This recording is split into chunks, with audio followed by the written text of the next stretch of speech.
Magandang araw mga kababayan. Narito na naman po tayo para magbigay sa inyo ng update tungkol sa lagay ng panahon ngayong araw, October 15, 2024, Tuesday. At kung bago lang kayo dito sa channel, make sure to subscribe para lagi kang informed sa lagay ng panahon. Sa kasalukuyan, kaya tayo nakakaranas ng kalat-kalat na pag-ulan sa silangang bahagi ng Luzon at Visayas ay dahil sa easterlies. Ang hangin na nagmumula sa karagatang Pasipiko, nagdudulot ito ng mainit at mahalumigmig na panahon, pati na rin ang pagbuo ng ulap at ulan sa ilang rehiyon. Wala pa din namomonitor na low pressure area sa loob at labas ng Philippine Area of Responsibility na pwedeng makaapekto sa ating bansa. Within 1 week, mababa ang tsansa na may mabuong bagyo. Pero sa loob ng 2 linggo ay may posibilidad na magkaroon ng development. Dalawa ang potential threat na minomonitor dito ng Pag-asa, isa sa may West Philippine Sea at yung isa naman ay nasa eastern boundary. Pero sa ngayon mababa pa daw ang chance na ito ay maging tropical cyclone. So patuloy din natin itong minomonitor dito sa channel. Ang magiging lagay naman ng panahon natin ngayon sa Isabela, Aurora at Quezon ay makakaranas pa rin ng maulap na kalangitan na may kalat-kalat na pagkulog at pagkidlat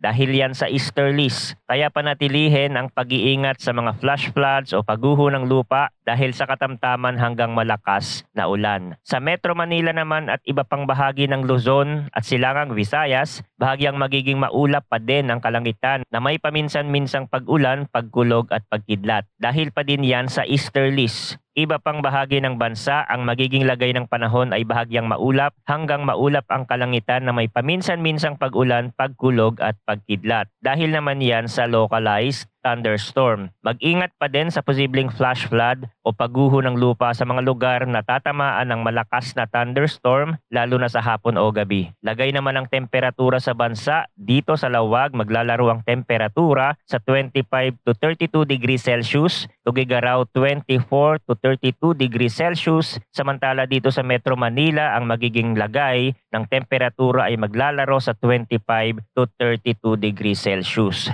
Habang sa Baguio ay 17 to 23 degrees Celsius. Dito naman sa may Kalayaan Island, ang temperatura ay nasa 25 to 33 degrees Celsius. Puerto Princesa 26 to 33 degrees Celsius at Iloilo 36 to 32 degrees Celsius. Dito naman sa may Zamboanga, ang temperatura ay nasa 25 to 33 degrees Celsius habang sa Davao naglalaro sa 24 to 33 degrees Celsius. Sa kabuuan, makakaranas ang ilang rehiyon ng generally fair weather pero lagi po tayong maghanda sa mga panandaliang pag-ulan na maaaring magdala ng localized thunderstorm sa iba't ibang lugar. Ang panahon ay mabilis magbago kaya't manatiling updated sa mga susunod na ulat mula dito sa channel para sa pinakabagong balita tungkol sa lagay ng panahon. Salamat sa inyong pagtutok at manatiling ligtas.